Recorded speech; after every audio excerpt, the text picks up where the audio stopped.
Why you need to invest in yourself instead of the big corporations, i.e. the stock market.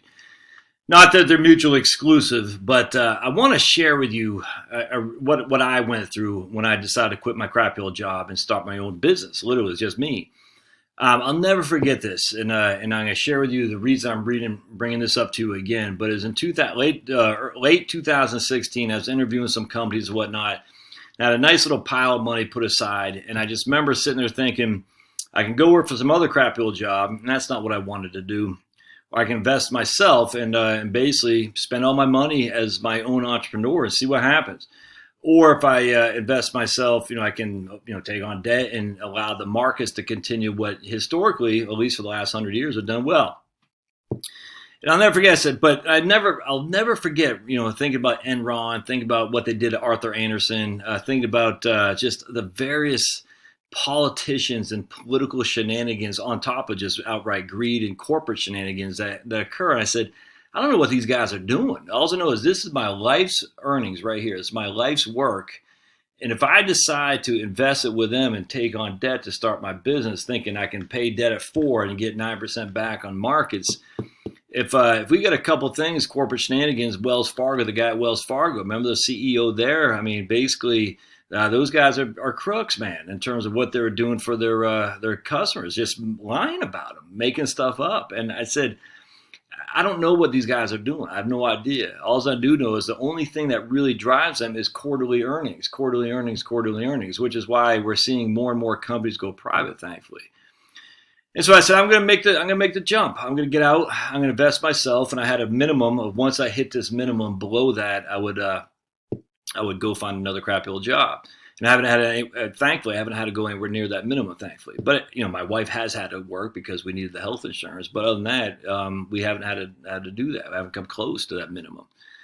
But anyway, I remember thinking, if this goes wrong with corporate America and I'm in some crappy old job, then I lose because I'm in a crappy old job, which I can't stand. And my money that I've built up over time is going to get killed for whatever reason. And I'm not saying it's going to go down to zero, but let's just say it went down 50%, like what happened in 2007 to 9. It's 55% decline in the S&P 500. I said, well, hell, I might as well risk 55% of my own wealth and see if I can't make something work. And that's what I told myself. So I just got done reading this article. And I can't bring it up anymore because I just read it and I closed it out and I got to read it again. I got only 3 articles a month from Bloomberg. Big money starts to dump stocks that pose climate risks. And I had about a year or so ago, I did a video on Vanguard, which concerned me deeply because Vanguard's an index fund.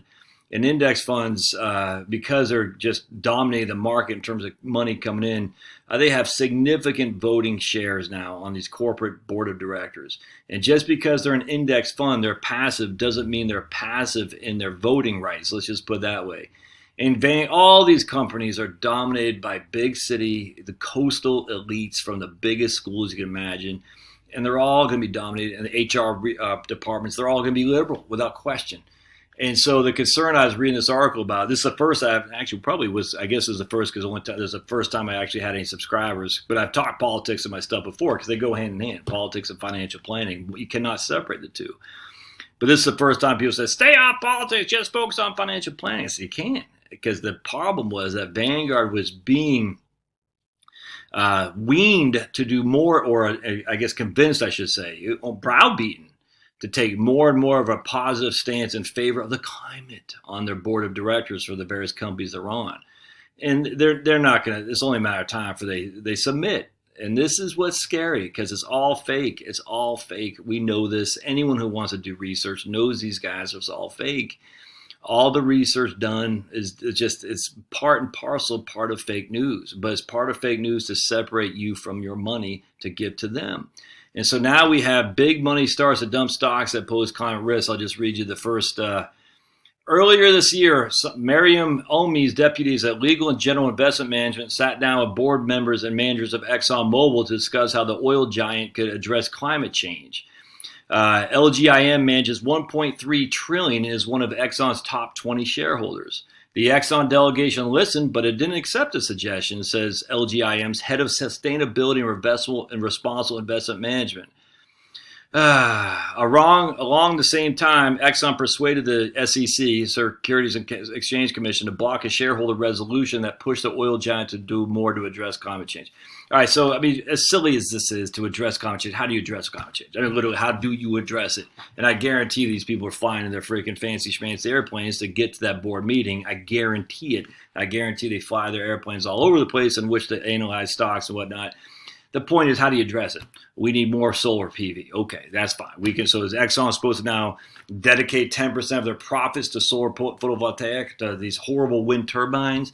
That's not a good use of capital. That's a horrible use of capital. Horrible use of capital, which is why we see for sure the minute that Hong Kong got rid of their subsidies for Tesla electric vehicles, no one's buying electric vehicles in Hong Kong anymore because we know these are bad investments. If you want to do it with your own money, it's fine. I don't care. I literally don't care because I'll get solar photovoltaic panels at some point too. But you can't. But this is what's going on. These capitalists. Essentially, this is just all rent seekers, i.e., we're going to be the biggest signalers of our virtue, so we can go out there and get, rub shoulders with the media and the Leo DiCaprios and whatnot, and wherever they go in Sweden. This is what's happening. We know this. I mean, when I was at USA, I saw the same thing. They wanted to rub shoulders with Robert Griffin III in the NFL. So a big corporate bigwig, who's basically he's there because he just got promoted to his highest level of incompetence. And USA spent $20-30 million or whatever it was on advertising. Now this corporate bigwig, who literally hasn't done anything other than be a corporate bigwig, gets to rub shoulders at the Super Bowl and rub shoulders at the Army-Navy game, rub shoulders with the biggest names in the politics and the biggest names in the NFL. It makes him feel like he is king, a kingmaker, when he just happens to be an empty suit that just got put there. Same thing is going on here. I mean, these guys, they happen to own the shares of ExxonMobil, and they think they're all that in a bag of chips, so they're going to go and say, you need to do something to address climate change. What would be, I'm just telling you, whatever it is not the best use of their capital. The people who know how to use their best capital are the people in charge of the company. That's just a fact. If you don't like it, you can fire them, and that's fine, but here's the ultimate end result is your old buddy Josh.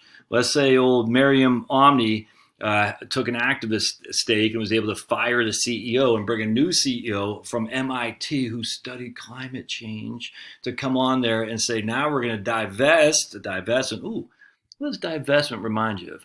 Oh, boycott, divestment, and sanction. What the anti-Semites are doing to Israel. That's the same kind of thing. We got to divest because it's better than saying we're anti-Semitic. We're just saying divest, which means we're going to divest in climate change, divest in horrible entities like Israel government for some ungodly reason, for somehow, and thus we're not going to let Israeli scholars come to our campus because we're not anti-Jewish, we're just anti-Israel. Yeah, okay.